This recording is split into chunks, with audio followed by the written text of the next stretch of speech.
Beatles are one of the most influential bands to ever grace the music industry. However, their career did not start out that way.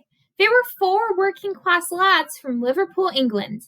The Beatles in 1963 and 1964, during their early heyday, typically wrote ballads as well as pop rock songs, according to academic journalist Terence J. O'Grady in his journal, Ballad Style and Early Music of the Beatles. They shifted to a more perspective and narrative-based songwriting, most notably on their 1965 album Rubber Soul, as well as their 1966 album Revolver. The Beatles shifted to a more psychedelic-based approach by 1966, incorporating it into their 1967 masterpiece, Sgt. Pepper's Lonely Hearts Club Band. However, today I'm going to talk to you about the tail end of their career from 1968 to 1969, in which they have created three notable masterpieces. The first song I'm going to talk to you about is Hey Jude. Hey Jude was written in the summer of 1968 during the White Album sessions by Paul McCartney. According to my audience survey, 2 of you said that was your favorite Beatles album. Hey Jude was written with John's son Julian Lennon in mind. Julian Lennon at the time was watching his parents, John Lennon and Cynthia Powell, go through a divorce, and John Lennon was having a relationship with Yoko Ono at the time, causing the divorce. Paul McCartney wanted to console Julian. According to the newspaper The Guardian, Paul used words like under your shoulder and into your heart to convey that desire to console Julian. And also, Hey Jude became a massive success. Hey Jude hit number 1 on the Billboard Hot 100 for 9 weeks and became one of their best-selling songs ever. The next song I'm going to talk to you about today is Something. Something was written by George Harrison, who's always been considered inferior to John Lennon and Paul McCartney. He is their lead guitarist. According to Steve Turner and his book, A Hard Day's Right, Something was always considered a love song, and Pattie Boyd, George's wife at the time, always thought that George told her that the song was about her.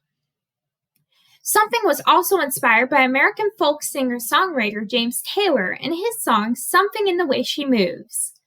Something was a success. It was a double A-side alongside John Lennon's Come Together, and it became George's only A-side single.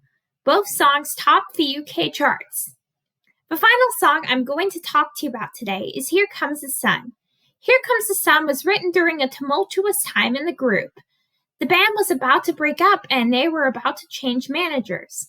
According to author Rob Sheffield, in a magazine article in the end in the magazine Rolling Stone, Paul McCartney wanted his father-in-law Lee Eastman to be their manager. However, John, George, and Ringo thought that move was unacceptable and opted for Alan Klein. George wanted to get away from this situation, so he went to famed Cream guitarist and solo artist Eric Clapton's garden to write the song. Here Comes the Sun has always been considered one of the Beatles' happiest songs, and it stood out and became the most streamed Beatles song ever on Spotify. The Beatles were one of the most influential groups to ever grace the music industry. They have influenced many musicians and probably many more to come. The Beatles shaped artists from the 1970s to today. The Beatles have become one band synonymous with the music industry, and they will never be forgotten. But I'm going to leave you with a question. How would the music world be without the Beatles? Would it be good? Would it be bad? Would there be just as many musicians, or would there be few musicians? How would the music world be different if the Beatles were not around?